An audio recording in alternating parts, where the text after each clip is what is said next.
Caio, uma outra pergunta, jogo rápido aqui, ó. Caio, quem foi a pessoa que compilou o Velho e o Novo Testamento?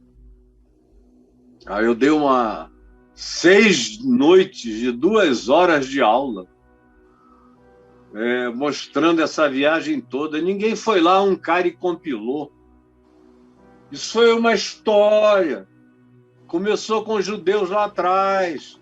Puseram livros, tiraram livros, até que sobraram esses livros que a gente tem aqui. E olha que na Bíblia judaica tem mais alguns livros que na nossa não tem, porque na hora que foram fazer a compilação do Velho Testamento para juntar ao Novo, a própria teologia do Novo já censurou alguns textos do Velho Testamento que eram muito supersticiosos, especialmente os que surgiram no período intertestamental, eram muito supersticiosos, e alguns ficaram de fora.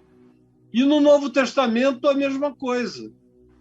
Houve textos, e em todos os momentos da história houve gente querendo botar texto e tirar texto.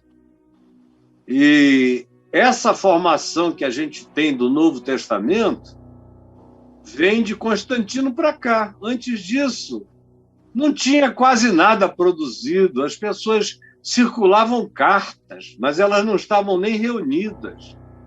Os evangelhos começaram a circular de maneira avulsa, mas não estavam reunidos. Foi de Constantino para cá que a gente mais ou menos ficou com essa junção de biblioteca canônica do Biblos, da biblioteca chamada Bíblia, que significa biblioteca. Então, agora eu tenho um curso aí de 6 aulas no Jesus a Chave Hermenêutica. E eu queria que quem estiver fazendo essa pergunta, se quiser saber mesmo a fundo, entre aí no meu curso Jesus a Chave Hermenêutica, e lá você vai encontrar entre as 70 aulas sobre a hermenêutica de Jesus e Jesus como chave hermenêutica, você vai encontrar as 6 aulas que eu dei sobre a formação do cânon sagrado, 2 horas de aula todo dia, aí você chega lá e vê como é que o cânon foi produzido. Então vá lá, por favor, porque não é uma coisa para eu te dizer aqui em 2 minutinhos, terminando o papo de graça. Tá? É isso aí. Mas é totalmente irrelevante, entendeu? Mas se você está querendo coceguinha nos pés, eu faço para você. O que é importante, meu amigo, é Mateus, Marcos, Lucas e João.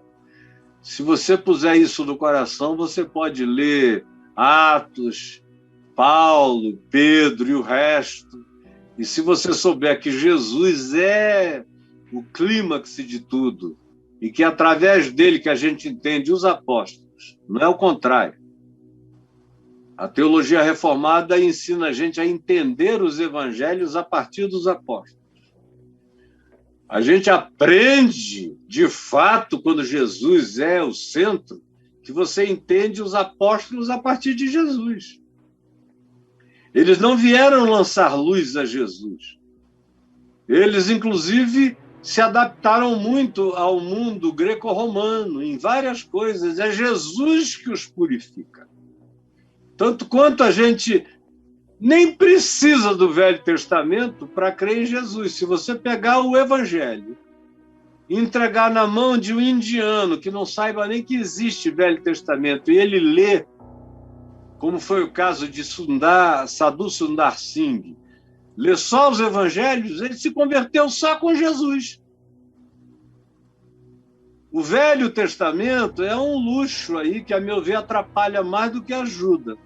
Amanhã até eu quero falar um pouco sobre isso, comentando um comentário de um rapaz super bem intencionado, que eu gostei dele, mas, a meu ver, ainda inexperiente, achando que o Velho Testamento é fundamental para o cara começar a vida de fé meio fanático, com o fanatismo do Velho Testamento. Eu olhei, entendi o que ele queria dizer, mas, coitadinho, ele não sabe ainda bem onde é que a banda passa e toca. Então, amanhã eu vou falar um pouco a respeito disso. Mas o essencial é Jesus. Você não precisa ter dúvida dos 4 evangelhos.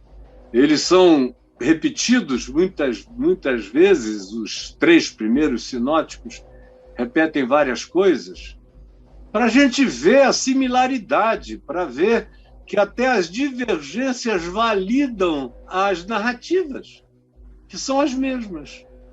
Tá bom, querido? Agora, aí no meu portal, acho que tem um texto chamado Os 4 Evangelhos, ou tem um outro que chama...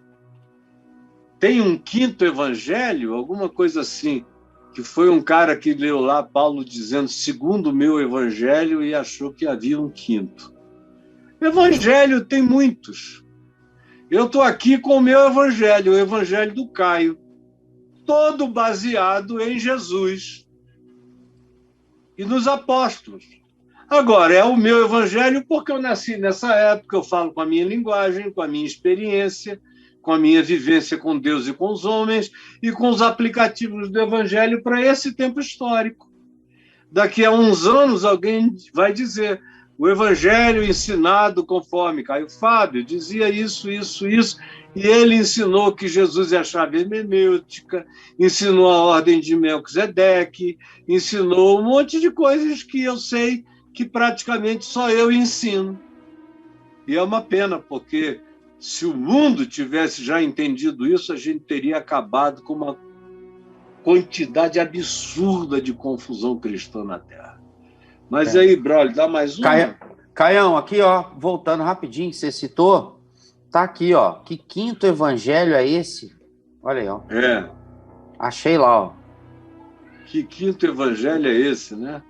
Deve ser essa pergunta aí que você está falando, né? Tem um essa outro carta aí que é os 4 evangelhos bastam, é alguma coisa assim.